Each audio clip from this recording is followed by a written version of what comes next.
For people that don't know us, so my name is Josefa Domingos. I'm a physiotherapist that has been working only in Parkinson for the last 20 years. And it's all those accumulated experiences. I also do research that will combine in this. Hopefully we can transmit some information that might be useful for you in regarding daily mobility. So specifically, John D, that's here with me. Yes, I'm a speech language pathologist, and I also specialize in Parkinson's since about 2007. So we both are rehab clinicians, and we don't work with anybody beyond Parkinson's and sometimes and movement disorders. Yeah, Usually it's a key area in neurology. But okay, so let's dive into it. There's a lot of emphasis currently about exercise, and everyone's trying to figure out what's the best exercise for this or for that. And so we decided to create this program where we try to dive a little bit deeper into each topic. Now, it's interesting because we do what's the best exercise for balance, what's the best exercise for strength. And now here we grouped it into something that includes a lot of things. So daily mobility can mean lots of things. And we will start off by transmitting just an exercise that I like to do here. If I had 30 seconds where I had to say something meaningful to someone regarding the best exercise and mobility, what would I say? This was what I placed on me as an exercise. And this is what I would say. Okay, so we're going to try and see. There are a lot of symptoms in Parkinson that can justify difficulties in mobility in daily life. But slowness of movement, which is called bradykinesia, is the core symptom that most explains these difficulties in everyday mobility. And what's important to transmit here is that it's not just about slow movement.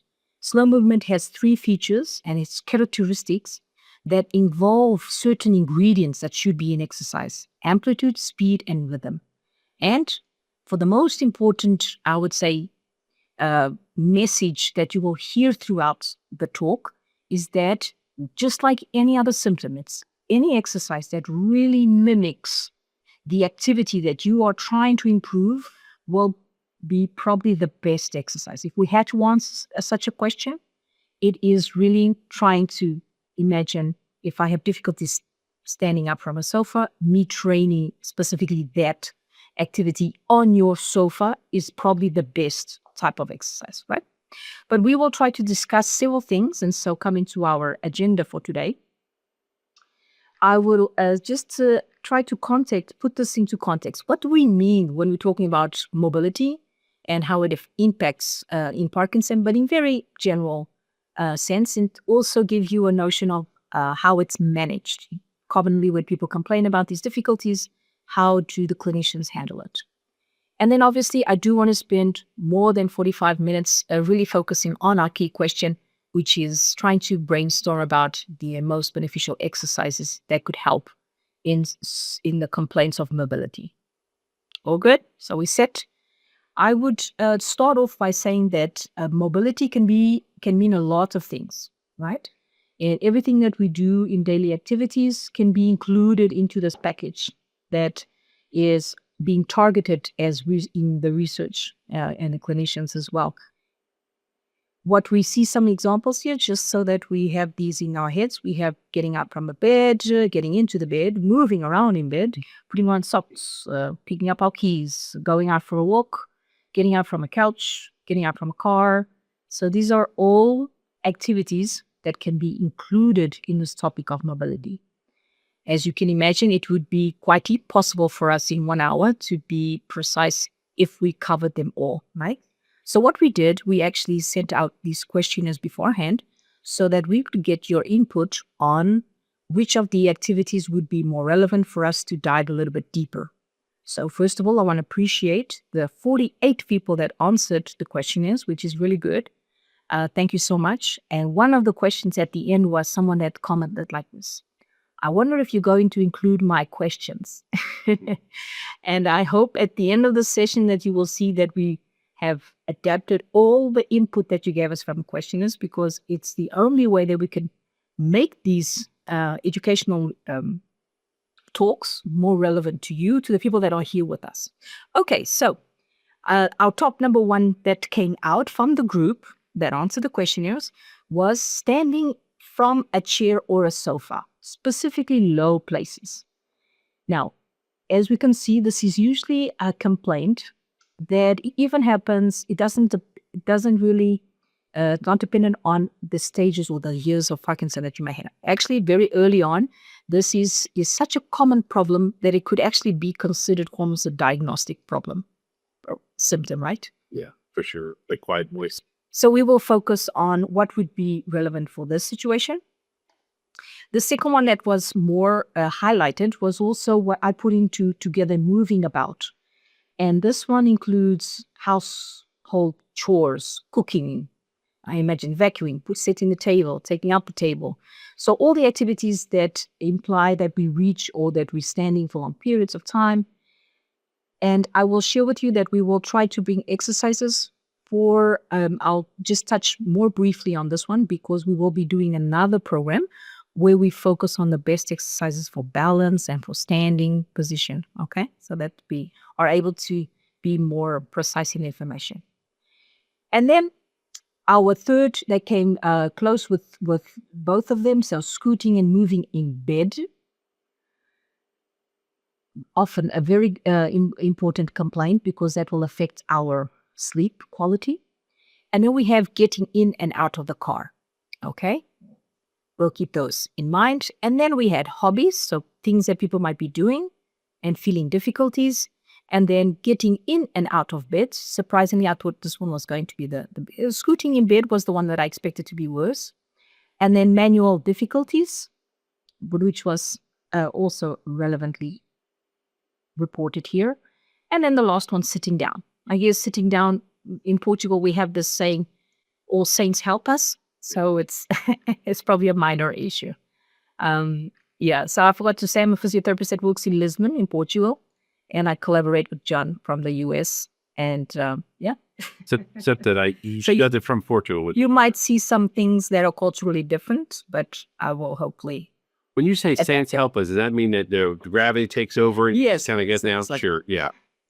Okay, so I did want to add in that some people added in an additional difficulty that they felt that was more relevant to share, which I did also want to place here. So reading for any period of time, holding a book, and staying focused, which leads us more to cognition. But raising this one, I found particularly, and I added in later on. So raising the foot into pants, so that when you try to throw on your pants, and how do you handle that? Balanced and turning. Retrieving my wallet from my pocket is a tough one. I also added in that one later on. And almost anything, writing, mail notes, and so gardening is part of our hobbies as well. As speaking, stiff neck, and moving well but slow. Okay, so with that input, we will structure our talk today. And I did want to start off by, when we think about mobility, how are the person living with Parkinson and their family, they live this every day, right? So you guys know what it feels like to have those difficulties. And I would like to share with you how the clinicians are on the other side, assessing this issue so that you know what they're looking for. So when we assess mobility, and in this case, different questions are placed to the person with Parkinson and their families. And I wanted to bring you an example about how the clinicians are assessing this in their consultations and also in research, because research is the source of the information that guides our practice, right? So we have, how much difficulty do you have getting out of bed, getting out of a car seat, or standing up from a deep chair?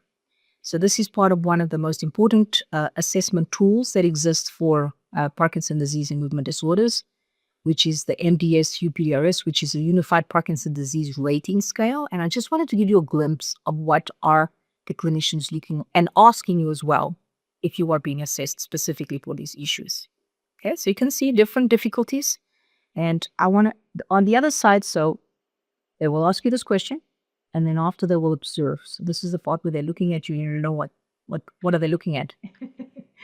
And so the way that you are raising from a chair is being assessed and quoted on numbers. So each one of these items is a point that goes into that scale after. So as you can see, just out of curiosity, so you know how we all look at problems in different ways. And sometimes there's a mismatch between the way we're looking at things.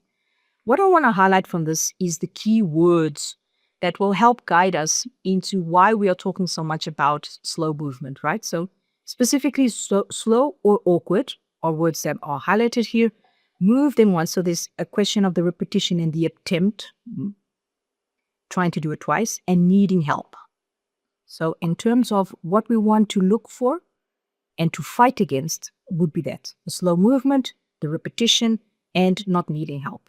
Okay. And you can see on both sides, this is the elements that are being focused on.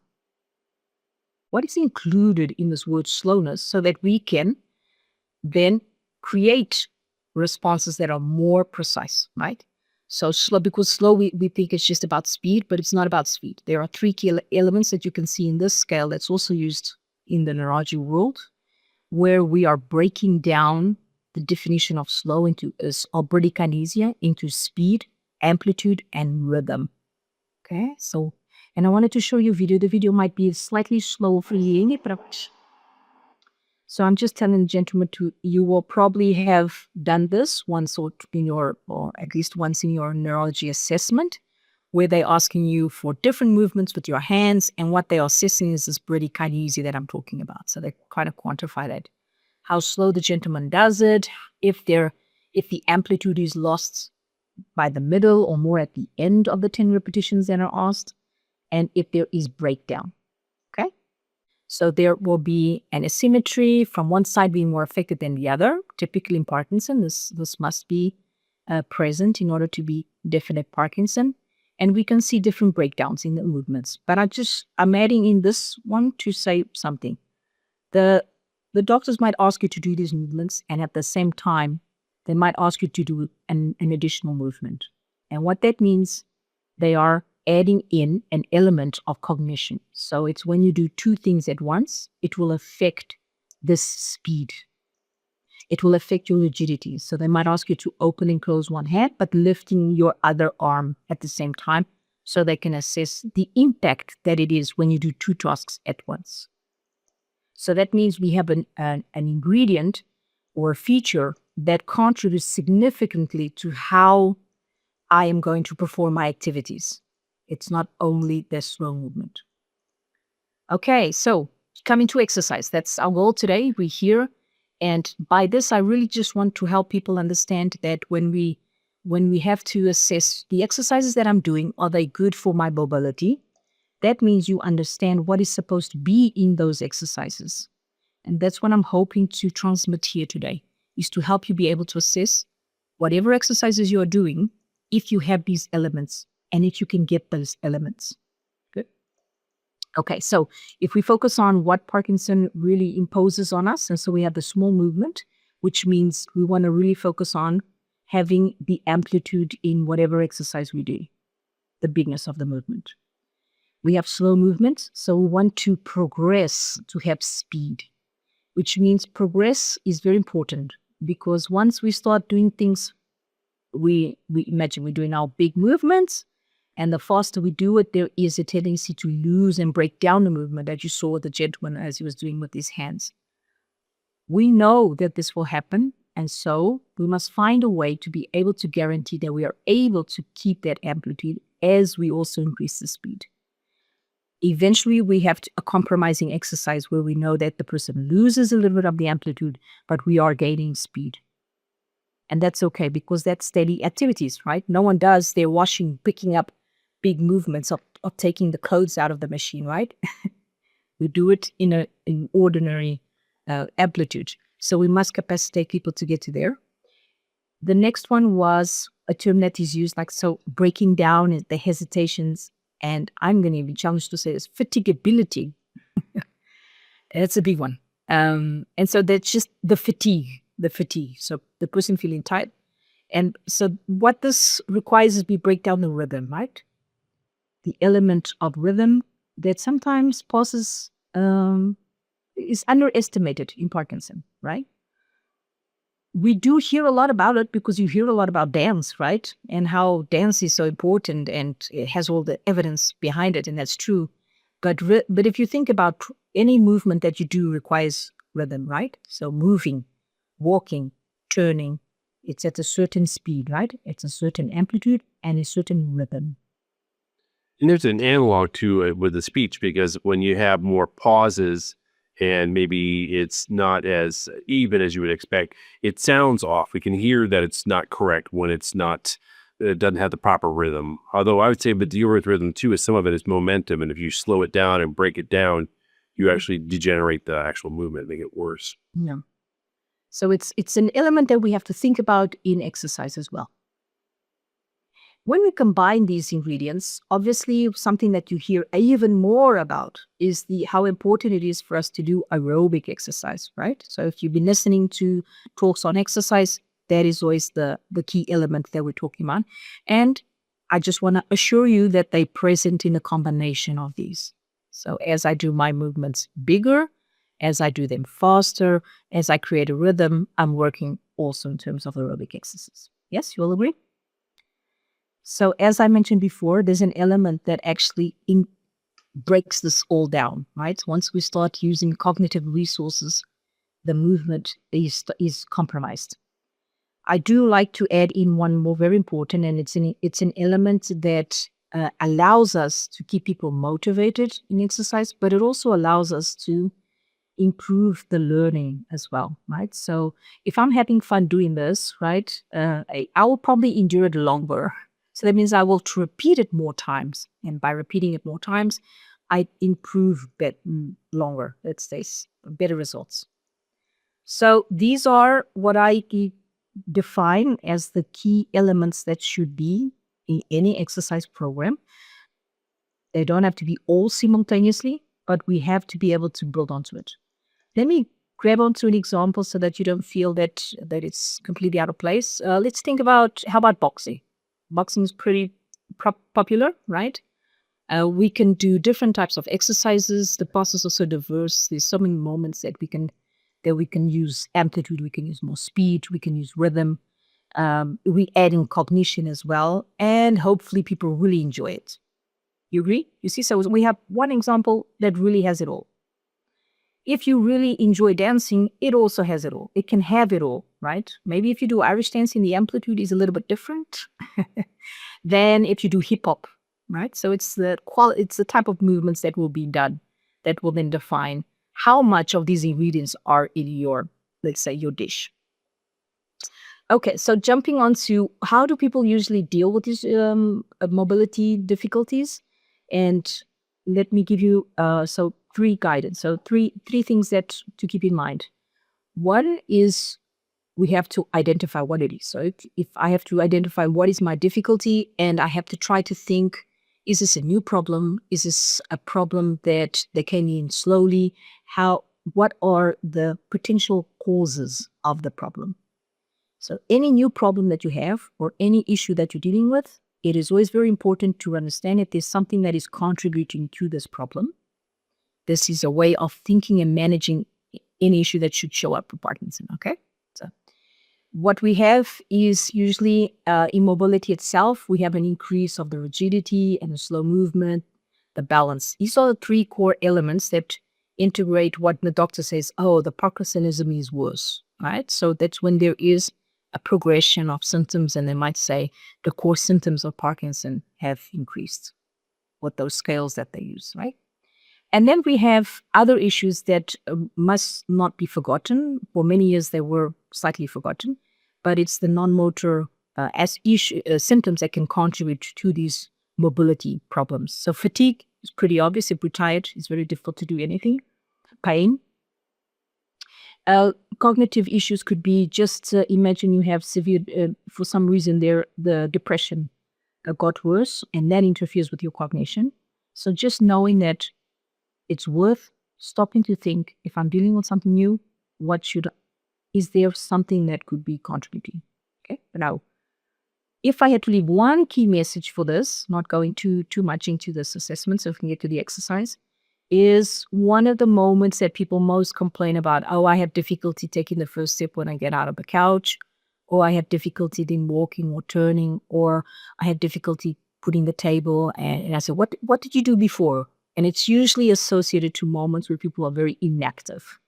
So just keeping that in mind, if we tend to be sitting more in daily life, even if we go to the gym, 2 hours straight, but then the rest of the day we spend on the couch, that doesn't really eliminate the challenges that you'll have then setting the table and moving around. Okay? So I would say, like, standing up maybe 30 minutes, just go for a walk and come back. It doesn't have to be a long walk. Can be to the toilet and come back. It's always It's just changing. It's just giving information to the brain about where the legs are, and okay. All good? So another question that I was curious to see is if you could identify that when you have these difficulties, what do you think is what is causing it? Right? Doing that exercise, I said, we should be able to always think about, wait a minute, what can be causing it? And this was the responses that we got. So just highlighting quickly that people perceived that it was the muscle stiffness and slowness that was affecting the mobility, the pain and discomfort. And these were the top 3. So problems with balance as well. Okay, but you can see there's more like feeling tired. I'm not sure. Another step is obviously in Parkinson is always identifying in the medication cycle where I am when I have these difficulties, and having the medication adjusted throughout the disease is something that you will expect that it's needed. So the challenge is, when do I know that I should be changing medication? And usually it's when people complain a little bit more about, I'm taking longer to get dressed in the morning. So again, it's taking more time, and it's slow, right? So so this was just a reference that someone said, and I found very interesting, just to give you it gives us a good insight that when I take my medication and it works, it's like finally being able to shift gears and I can move freely. So I found it was a very nice analogy, going from 1 to 5, right? So knowing that that keeping the medication stable is one way for you to be able to address these mobility issues.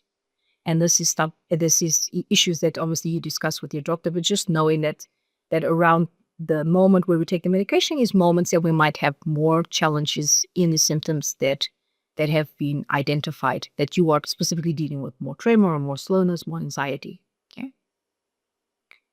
And I will jump forward into what brings us here, which is regarding non-medical options, right? So that is where exercise comes in. But I must reinforce that when we talk about mobility, there is a world of strategies that physiotherapists, occupational therapists, even speech therapists that can teach you, or even when you get together in missing the word, community programs, in peers. You mean like a support group? Support groups. There are people that say, you know what, I've tried this. How about that, right? So I wanted to give you an example. So that means that there is one of the ways to approach difficulties with mobility is finding strategies that you can use to bypass the problem. And I used the example that the gentleman put, one of the participants put, which was difficulty getting the wallet from the pocket. Now, can you guys imagine what type of exercise would we use to be able to help this person get the wallet from the pocket? We can be very creative in therapy, right? Or in the gyms. But do we really think that we can influence this process? This is where we set realistic goals. So if there is an alternative in the emails, difficulties that people go through during the day, if I can take one away with a strategy, that's great, so that we can focus on the others, right? You all agree?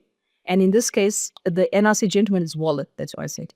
I find alternatives. For example, I now pay by using a phone instead of a physical credit card, so that I don't have to retrieve it from my wallet. Okay, so that means it's not an issue anymore, right? The person found a solution. Of course, it's annoying if it's not something that we used to do, we can't do. But the truth is, sometimes it's a question of, being able to just adapt, and unfortunately, to the difficulties. Okay, so we only think about exercise. Okay, we talk about exercise, what type of exercise, what could make sense. I want to highlight 3 types of groups of exercises that can be used. So general exercise, things that we do in community, that eventually a group of people with Parkinson come together, and then it becomes Parkinson-specific exercises. And then what we call task-specific exercise. Now, I'll give you examples of each one. We're going to use this rationale throughout the rest of the presentation. And then task-specific will be when I really am doing the activity that I'm complaining about. Okay. Let me give you examples about how we're going to apply this rationale now when we're going to thinking about what would be the best exercises for us. And before I use it, let me share with you the results that came from what have you done or currently do to address your mobility issues. So when we asked everyone, and this was just, I'm not going to go into each one because of time, but so you get a glimpse of people either using general exercise, physiotherapy, specific programs in physiotherapy, which is the Lee Silverman Big program, the usual trainings. I don't see anything. And then daily adaptations. And then let me give you, I think there's another one here. So for walking, mobility, exercises, even golf, tai chi, rock climbing, specific programs. So these are all community programs and interventions that people can do.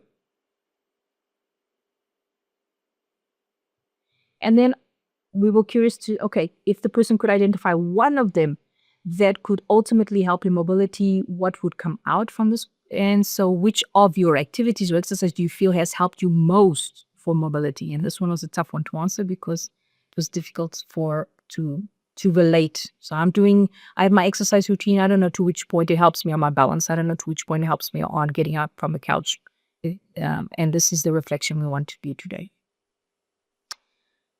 Message for you today would be whatever you do. So it's any exercise that we compare to doing nothing or being on the couch all day will be good. So any exercise is good when it's compared to doing nothing. But if we have a specific problem, there's probably specific exercises that can help us. So that's why we invest time in doing research so that we can get better solutions using one instrument that everyone keeps saying is so good, right? So whatever exercise you may be doing at this moment, I hope that this information will be useful to help you just have a checklist and think, does this work on my amplitude of my movements, how big I'm moving during my exercise, the speed, the rhythm, the cognition, and am I enjoying it? Because there's a risk if I'm not enjoying it, that probably I won't be giving it so much big movements or speed as maybe I should, right? If I really am bored, I'm just there to say that I'm there, right? Okay, there are other ingredients that you will hear about in talks, like the strength, the balance, and flexibility. I'm not taking relevance from them, but I want you to understand we're going back a step before and trying to think what could most influence Parkinson. And so we have to go to the core symptoms. All good? The slides will be available for you, then you can use for your reference. So moving on into there are problems that we have identified from the group, and then we're going to think on exercises that would approach these problems. So I group these three together: standing from a chair or a sofa, getting in and out of the car, and sitting down. All of these more or less will have similar patterns, movement patterns that we will use of sitting and standing, right? We can include in this, so I mentioned I'm complaining about activities like standing up from my couch, standing up from a chair, from the toilet, sitting down, getting into the car, getting out of the car. Can we think about movies? There's lots of activities that we do from sitting, unfortunately. Yeah. I want to create an image that you can keep easily, which is I can do general exercises, I can do something that's more specific for Parkinson, and I can do something that's very specific for this problem. The problem we are approaching now is being able to sit from different places. So what would general exercises that I can do that would potentially help me with this transition from sitting and standing? There is an activity that I found very humorous that I discovered, maybe 2 years ago, which is chair volleyball that is available in your community. And hopefully Sonia can give us in a reference of where it is,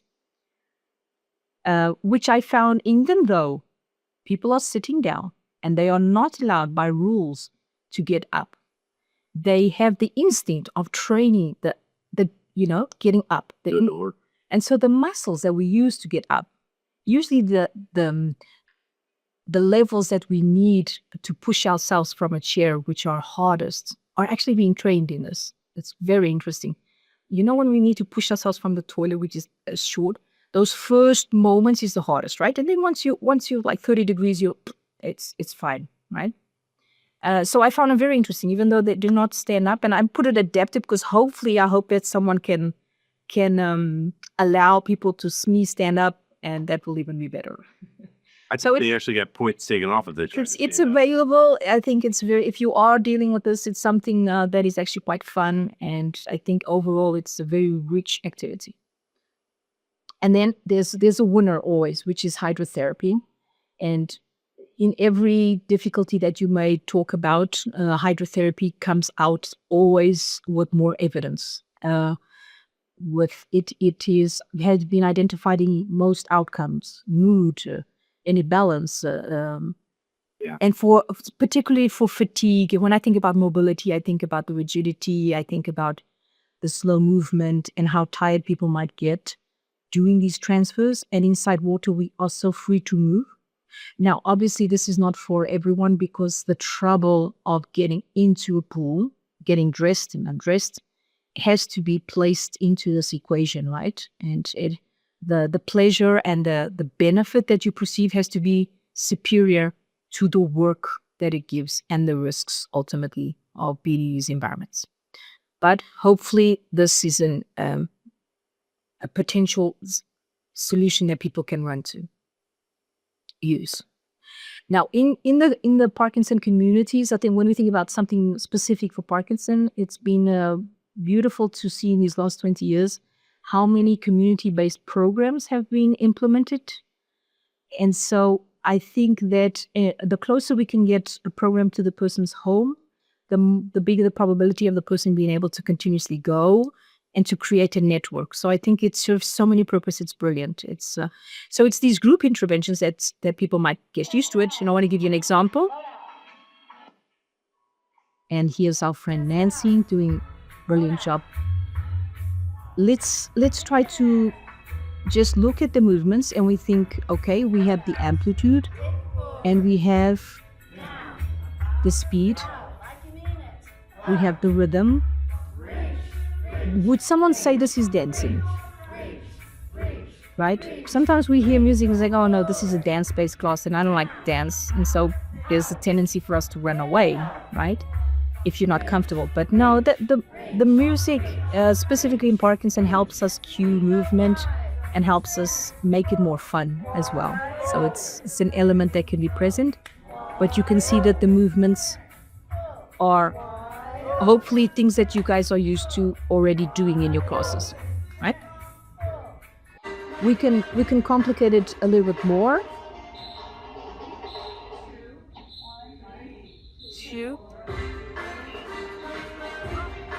So we can have different variations of the class. This one's a little bit more unpredictable. I like to use more unpredictable movements, which is, instead of saying exactly everything that I'm doing, I am challenging you cognitively for you to be able to catch up and to understand what I'm doing without me saying it. So that's where the cognition comes in. And then we add in exercises that are targeting our, in this case, auditory attention. So listening to how many whistles are coming into the music and then getting up in certain instructions. Okay, so just to understand that when we think about Parkinson specific, we are adding in all those ingredients that I mentioned. And I do honestly believe that most therapists,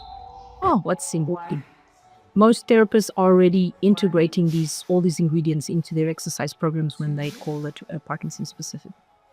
And another just so you get some ideas of what it means, it doesn't mean that you have to be in a group. You can also do these things like online, or you can see videos online as well. There's a lot of things that are available at this moment. This is an example of a sequence of amplitude-based movement, that the person learns a sequence of movements that are nice and big and then just does them faster and then does it with additional challenges. Okay? When we think about something that you might do with yours, if you can see, this is just such a simple exercise. It looks like the gentleman is doing something that we could call it weird. But what I'm training is actually his reflex to be able to sit down in a more controlled way. And this gentleman actually undertook DBS, deep brain stimulation, where impulsive behavior tends to be a characteristic. So movements are done a little bit more impulsive, and so we have to train how to sit and stand more reactively. This is an idea that you can use show your instructors, the people that you're working for. We are very happy to share and hope that people can grab these ideas and use it with people with Parkinson. This is another element that's used in the gyms quite often, which is called the TRX. And I think it's also a brilliant instrument and tool that helps us. It's usually used like for strength training. And here you can see I'm using it for mobility, which means I'm just helping reinforce the learning that when you go forward, when you're trying to get out of a chair, your hands have to go forward, right? Sometimes we get stuck because the hands are in the back. The movement itself, it reinforces the strategies that we need for getting out of a chair and him feeling comfortable coming forward. Okay. So as I said before, mobility is a lot of things. So I'm giving you different examples here. This is someone that came to me and said here on your left is someone that said, I had a fall at home because I was going to sit down on the couch and I didn't see where it was and I fell. And so what we are doing, we are just trying to create in the gym an exercise that could train his attention to look back before he sits down always. Obviously in the home, we are very distracted by someone talking to us because we're not thinking about it. And in the gym, so we must make it more complex. I'm just taking the chairs away and he has to be really cautious about where he's going to sit. And I might complicate a little bit more. If somebody comes into the clinic and says, I'm having difficulty standing up from a couch, and I say, okay, show me how you do it so that we can see what we need to change. We assess how the person does it. We teach them those strategies that I told you about, and then we train the strategies. And this is just an example. So it's teaching and training the strategies where this gentleman, the way he was standing up is his heels were together. It's so together that he's unable to, in terms of ergonomics, to do it well. And so what I'm training is like, let's put a red line here in your home. And this will help you remember to separate your feet before you get up from the chair. Now, let's train this while I'm distracting you. So I might put conversation and then, okay, let's lift up every time I say the word blue. And this is where we are training these strategies. Okay, so this would be very specific in the person's home. More specific than that's impossible. So it's learning to seeing how the person does it. In one attempt, the person falls back. And then we are teaching, okay, I'm using a different example here because of the couches sometimes are so long. I don't know if in the US they're also like this. That one's in the Netherlands. That Yes. was particularly deep. And the person has to do an additional activity, which is scooping forward, which is pretty not easy, right? That's very challenging to push yourself forward. And so that is an element that you would train. Let's scoop forward, scoop back, scoop forward, scoop back. We can break down each segment of sitting and standing and turn it into an exercise. And that will help reinforce exactly that movement. With the hope that when you use it on your own, this will transfer. We don't need hope now because we have evidence to show that it does. 10 years ago, we needed hope. Okay, so hopefully you can see that this can be done in your home, right? Just getting maybe some guidance if you feel not confident. And another example is getting out from the chair. So when in the table, I think this is a tough one. This is always a tough one. It's like being able to push the chair back and then the chair gets stuck, being able to rotate. So it seems like such a simple task, but just the rotation, taking a minute, breathing in, pushing myself forward. So when you're thinking about what exercise would help this gentleman improve this activity, it's exactly this activity, right? It's being in his house, it's in which chair, where does he usually sit, what spaces does he need to negotiate. And this is where occupational therapy and physiotherapy in the home is really good. Yes, because we use the environment of the person. That doesn't mean that there's not other specific things. So you might have someone training this. Okay, let's get out of the chair on that side. Now push that leg forward and then pushing and then just training these movements where you're nice big movements and getting up. And you can see you have two different people with Parkinson. They have different difficulties, but you can see how it challenges in terms of slow movement. The secret is really that that movement, that first initial movement of the hand. Okay, so going forward, I hope we are giving you ideas. We had some person mentioning a lot about the driving came up in the questionnaires a lot. And I must say that when I have someone mentioning difficulty getting in, we just go to the person's car, and I like to use the video because I think it's a good way to show the person after. Maybe with the hand here, or maybe if you try putting the hand there, it might give you better movement. And so that's how we assess and help people learn new strategies. What used to be so simple is not so automatic. She actually did it pretty good, putting in nice and far the right foot. This gentleman had a very particular interesting way of getting in. Hopefully the video is not too slow. I know, unfortunately, Zoom is not. He's getting in through with his head, as you can see, which would be a very common entrance, right? So by showing him this video, it's like, do you remember how you used to get into the car, and then giving him an example? Because sometimes, because of the rigidity, eventually pain or something, the body finds interesting ways to do things that we might not notice that we're doing it in a different way, that maybe it's not the easiest way. So how do we improve? How do we help someone that's having difficulty getting in and out of the car? This actually is my car. The gentleman said, okay, he's getting into taxis and I'm having difficulty getting out of the taxi. He actually had a fall. And if you notice how he does it. So you see the right foot there, and he's holding on, and he almost falls, right? Because it's like, pushing that leg. And I said, okay, so let's focus on really bringing a nice big movement for that right leg. So you see nice big movement there, out. You have to leave space for the other leg. That's a problem. He wasn't leaving space for the other leg. Okay, and he trains it. He says, okay, that worked. Well, that was faster. We might time it just for the sake of time. And he trains this over and over until he gets it better. So now we're going to hold the hand and smooth. Okay, so when you think about specific exercise, grab onto the task that you're challenged with and try to create it into an exercise, okay? And I'm going to push forward. This is just another example about scooting in the couch, because of time I'm going to just... So it's just a gentleman that's sometimes I'm on the couch and I'm trying to reach for stuff and I can't get it. And I actually put this video in because boxing, as you know, is people that are doing this, that are doing boxing. There's, I'm sure that there's chairs in the gym and people can adapt the exercises. Usually boxing classes have circuit, so you can have a sitting and standing circuit where you can train specifically that element. Challenge your instructors to think about that. Okay, so getting in and out of the bed and scooting and moving in bed was one of the other challenges referred to. Let's think about, so this would involve everything regarding bed.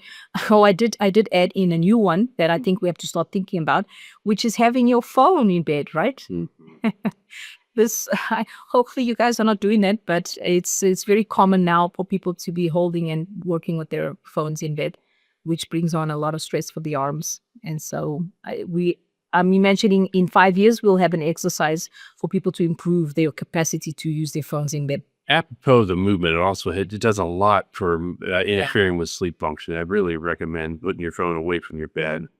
So when you think about bed mobility, we must think about it's at night. Usually people have less medication at night. So even if we train, vigorously during the day, we will never represent the same moments, the same phase, the same mood that the person might have during the night. Okay, so we try to keep the control of the rigidity and the movements, but it's realizing that it's harder at night.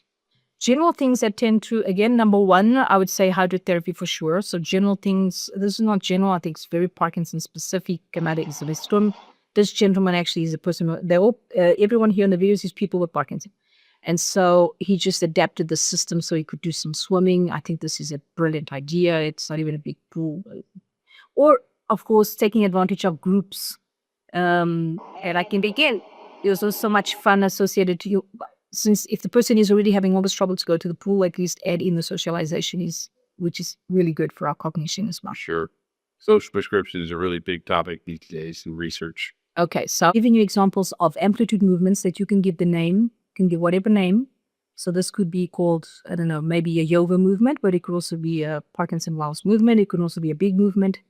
It doesn't matter. That's why I want you to have the capacity to understand what is big movement, and then how do I increase the speed, obvious. And these are all examples of that, of training the bigness of the movement with or resistance, with boxing or without boxing, right? Always bring an example because I know how much people like boxing and then they feel, oh, wait a minute, but I really like that class. And it's okay. You can find ways to train the amplitude and the speed there.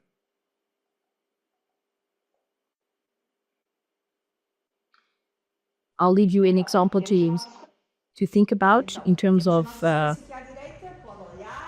one of the good ways for us to train the mobility is obviously in the lying position, because it's mimics best the knee in bed. Of course, in the gym, the mattresses are harder than probably the mattress that you have at home. So if people train these things, it would be better at home.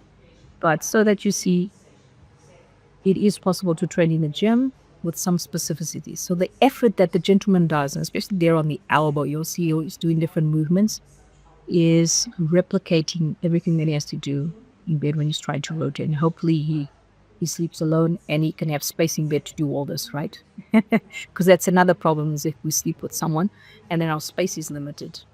We have to, there are things in the community, there are programs in the community like the yoga, the Pilates, or even more Parkinson specific, where you might trade these things. So if you are dealing with this and you want to maybe challenge yourself to try something different, the amplitude can also be trained on the floor.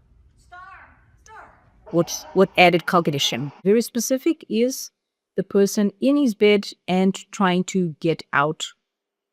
I tend to recommend people to adapt with the handrail that the gentleman has, and because I think it facilitates so much, it just changes people's lives. And then we can train it the same, because we want him to be able to do it faster. So that doesn't replace the fact that he has to exercise it, or creating exercise programs in the bed, so that, imagine if we think about the amount of times that you actually go into bed and go out of bed, it's what, 1, 2, maybe if you take a nap. The truth is we don't really repeat that activity a lot or enough to consider that we are training and reinforcing it, right? So if we can create exercises in the bedroom setting, it's a smart way to do a specific exercise. Usually I recommend, when people are very rigid in the morning and they feel like they have back pain when they get out of bed, so try to do some movement before you get out of bed. And so that already activates the muscles, and maybe they'll be less sensitive. It usually works. It usually helps. Or in the gym. So that's specific in the gym. We try to do it in different ways. And now here's a tough one. Manual difficulties, right? So anything dressing, wash, utensils, buttons. What exercise would make sense that would help us improve these manual activities? That one is still, I would say, the research is really delayed on this. We do have some programs already showing benefit, that's true, but not enough.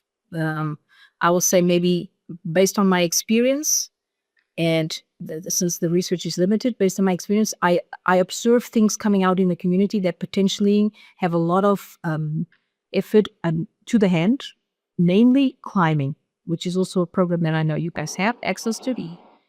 I think we can see very logically how much this is actually a gentleman. Oh, that it just came in. Yeah. But with difficulty in terms of mobility, because of the slowness of movement. But we can see that the strength required, the training, maybe the walking can be challenging, but once the person gets the hang of the climbing, used with people maybe that are younger with Parkinson, but not necessary. So there are programs in your community. It might not be your thing. That's true. Sometimes I use it in the gym, just going up and down here. So I might just use it for the gripping. I don't need people to go all the way up. If I really want to help someone and I think this is really beneficial, I can just go up and down, and create different variations. Because you can see there's different handling in different walls. And so I might have the person coming up and then going down.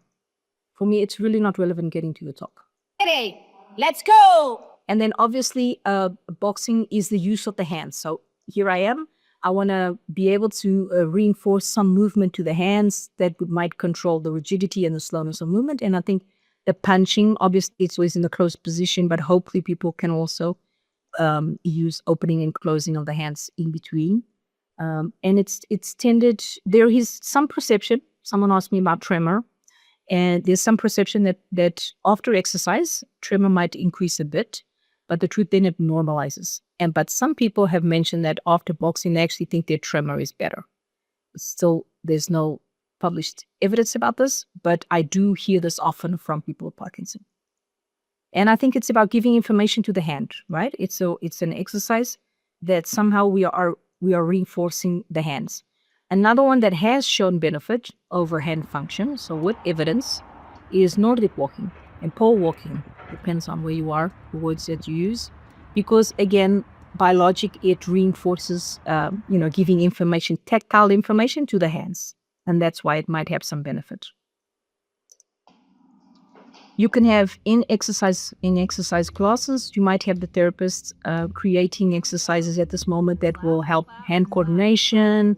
You might see us do exercises where we, changing our hands, opening and closing, open one, close the other. And I think it's becoming more common. So people are aware that this is a relevant issue. And just so there might be things that you can look out for or even challenge the people that you work with. When you think about something very specific is, creating exercises where I'm challenging this gentleman. He really struggles with putting on his shoes. He really on his socks. And it's such an activity that's so unique, that it's like, it would become really boring if we're just training, putting on her shoe, right? If you think about it, it's like, how do I really do an exercise? If I'm an hour with someone and I really need to transform this and the gentleman repeating this and reinforcing this, I have to find different ways to be able to do the same patterns. And at home, if you have time, remember putting on your shoe and taking out your shoe. If you have the patience for it, believe me, that would be the best exercise to improve that. Okay, we don't have to create anything else. The problem is how boring it becomes. Okay, so I'm gonna find things that maybe you can. There's lots of games that I've adapted now for hand function, and so instead of the person being sitting down, and it's just helping create an activity where the person is cognitively engaged in, and he's using his hands as well. So it's not, he's thinking about how to combine the colors. So it's a cognitive game, but it helps me work on his hands and his balance as well. I'm going to try to wrap it up with moving about. As I said before, I'm not worried that we don't go into more depth in this one, because we will come back to this. We will create a talk specifically for best exercises for moving around in the environment. Okay, but I did want to quickly just use the same example of when we think about moving around. It implies balance. It implies walking, turning, reaching, and there's a whole list of things. And because of this, we will come back to it. Okay, if you all agree, it would take us another round. This is the list of how can we just go through, being able to stand on one leg or raising the foot because of the putting on or dressing, and then stepping over and walking performance. This is almost like the checklist that a physiotherapist would go through with you to see which activity do we need to focus on to help you. Okay, and this will reinforce that for this area, so that I don't leave you hanging with this. I want you to know there's lots of research to support the use of several community programs that I'm sure that you guys are also doing. So for the fans of pickleball, yoga, Pilates, aqua, tai chi, Nordic walking, dance, all these programs have already at least some reference, some evidence to support the benefits over walking outcomes, standing outcomes, mobility. Okay, so it has, it's if you're doing one of these and you feel that it's more about the moving around that is your issue, I want you to know that it's probably already helping you. Okay.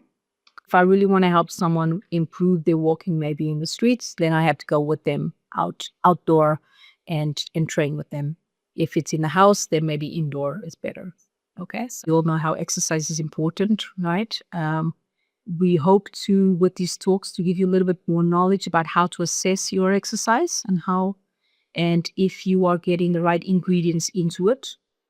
But if for some reason you might be dealing with motivation issues and maybe the depression coming in, believe me, any exercise is good for those situations, right? It's like keeping active is more important than being so detail specific when we are dealing with motivation. Okay. Of course, if we also get motivated when we actually doing an exercise that we know this is going to specifically help me with the problem. And that is where if my motivation is I'm going to do this exercise because I know it's going to help me get out of the toilet, then I will do it, right? Even if I don't like it. And this is where the specificity is very important. So any activity that you want to improve is probably the best exercise that you have to do. And just a note on the medication. That's an interesting take. Yeah. Even if I don't like it, if I know that I'm going to get a benefit from it because it's going to help me with a really specific problem I'm having. Yes. I work with lots of people that don't like to exercise. And so it's sometimes I have to negotiate with them. It's like, but is this very important for you? And this example of the toilet is very important for everyone. Yep. I usually convince everyone with that one. Okay. So let's just see if there's a question that specific, or if anyone wants to unmute and ask specifically something, that would be lovely. We covered a lot of it in here, but yeah, if anyone has something specific they want to ask or clarify anything. Yeah. If you allow me to give 1 minute, there was, we usually at the end of the questionnaire ask if people have something more that they specifically would like to address. And these were some of the concerns and things that people shared. I think one of them I'll just take it to of the questions. Mm-hmm. Your recommendations for resting breaks versus, method of exercises. How often are symptoms triggered by exercise? I found that very interesting. This question is that the symptoms are triggered by exercise, and I gave that example of the tremor that I'm aware of. Usually, people are supposed to feel better after exercise. I think that's a golden rule, especially for motivation. If I go do exercise and then I feel bad after it, something is wrong. That's probably, or the mode or the time of something is wrong, and that will interfere with your motivation to exercise, right? So I would say it's not supposed to trigger symptoms unless it may be the tremor or the effect of fatigue. But if the fatigue is so severe after exercise that you don't feel good, that you go for the rest of the day, maybe you're sleeping or recovering, then I think it affects your quality of life, and that's a moment to stop to reflect about it. What can I expect for immediate relief? Again, it depends on the problem that we are approaching. I hope I gave you lots of examples of different mobility problems and how we should look at them and should address them. Giving you the comfort that exercise in general should overall help rigidity, slow movement that you might feel. And specifically for balance, we will have another talk, right? Because that's another core issue of Parkinson. And yes, are there specific exercises you can do to lessen tremors? There's this one. I would love to one day be able to do a talk on best exercise for tremors. Unfortunately, the research is still not there. So I can give you my clinical experience on that. But we are unaware of that exercise is targeting specifically tremor directly. Indirectly, if we think about when does a tremor increase, there are factors that increase the tremor, right? It's when you are more stressed, when you are more tired, when someone is talking to you at the same time. So in certain dual task situations as well, if we train indirectly the fatigue and the capacity to deal with dual task and capacity to deal with stress, then ultimately, obviously, I think exercise has a role there in tremor. But it's still not strong enough for officially a talk. But I'll sleep on it to see if we can. I think a lot of I say exercises to improve sleep. It's like there's definitely a correlation there, but I couldn't say, riding the spin bike is going to do that, and, flaying king bone snot or something like that. I don't think you can get there. So, any questions? Any other? Any suggestions? Anyone intrigued how pickleball is helping them?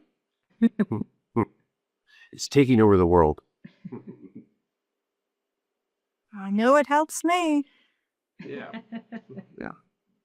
Except for I'm on a hiatus right now. I'm missing it. Well, you see, we raise a few issues. Like, then if for some reason I can't go, then how do I deal with missing it?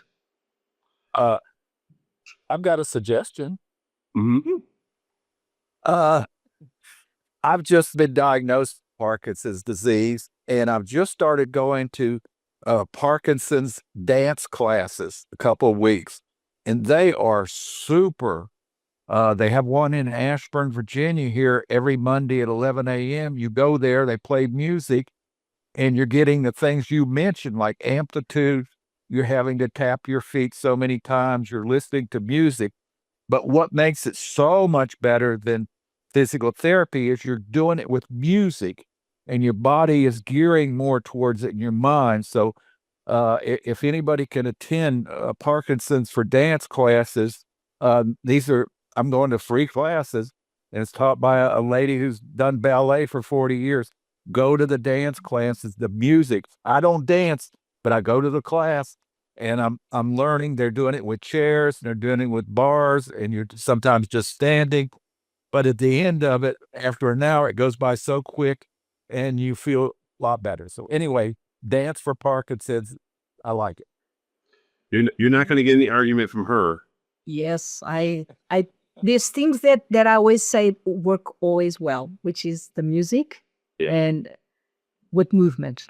You can call it dance, but movement, and the hydrotherapy for sure. But the music, if someone is feeling low, it works. If someone is feeling very energetic, it works. It works always. Oh, yes. It has some of the strongest research too, really. I mean, That's simple content. Yeah. Interactions. It's what I call the glue, right? The social connection is what brings you back after. Sometimes if I have individual therapy, people might like being with me, but they like even more being with their friends and peers. So there's a certain conversion to using more community programs. And it doesn't have to be big groups, small groups. You can probably find small groups if you are more of an introvert, but there's bigger groups. So yeah, I totally agree. And I think there was someone that was mentioning a strategy of sitting down. Before we get away from dance real fast, we'll do that. There's also Josefa through the IPMDC teaches Zumba, which is a kind of dance program, and she does it. It's part of the online offering, so it's on Tuesdays and Thursdays at 1 p.m. your time. Is that right? So I know that people usually say, being in person is different from online. But if for a rainy day and if you want to try it out, I do tend to include more aerobic. It's the difference is more aerobic component. Yeah. I do have the Dance School PD program, but the ingredients that I want to add in are slightly different. Both programs are good and validated scientifically. And then there's that one. Go ahead, someone had to fill in there. Mm-hmm. It was interesting that you talked about the cognitive part of your Zumba class, because I like the patterns and to know what's coming. And I always feel a little more uncomfortable in your class, but now I know why. Oh, that's so good to hear. Because it's like, how can we live comfortably in uncomfortable situations, right? That helps you deal against the resilience of the stress, right? It's a challenge to convince people to be working out out of their comfort zone. So I understand it takes a while, and it's good when we explain it. So you saw the differences in 2 videos. There were specifically, which was our friend Nancy, and she's saying, open the arms, close the arms, open the arms, close the arms. So it's very predictable, as you're saying. And now I'm forcing you to figure it out. So the cognitive element here makes it more uncomfortable, and then people might feel lost, but you become comfortable with that after. So the progression of success of that class is the person is already listening to the music and letting themselves go into it. So hopefully it's a different method to challenge cognition more. So I remember going to the Zumba class in the Netherlands, and she was teaching it in Dutch, and we were both like, Yeah. "Oh, it's fun." It has the name Zumba, but actually what I'm doing is adapted Yeah. amplitude with speed. And I use their music, but it's important to understand that it's sometimes people run away from the word Zumba because it's scary. It's so vigorous that people run away from it. It's not the case. I have to say, in her hands, what she's doing is she's watching the group and then making the dance, which is really just purposeful movement out. So it's very different than if you've seen a Zumba or just general people or whatever. So I have nothing in my head. It's not a choreography. I'm reading the group and we're making the movements. That's kind of all the classes we teach. We kind of seen who's the person. The advantage of being live, but there's videos also online. I was going to say that there was someone mentioning a strategy of sitting down. Sure, right here. Which is, again, part of the exercise strategies that we train, which is feeling the chair before you sit down.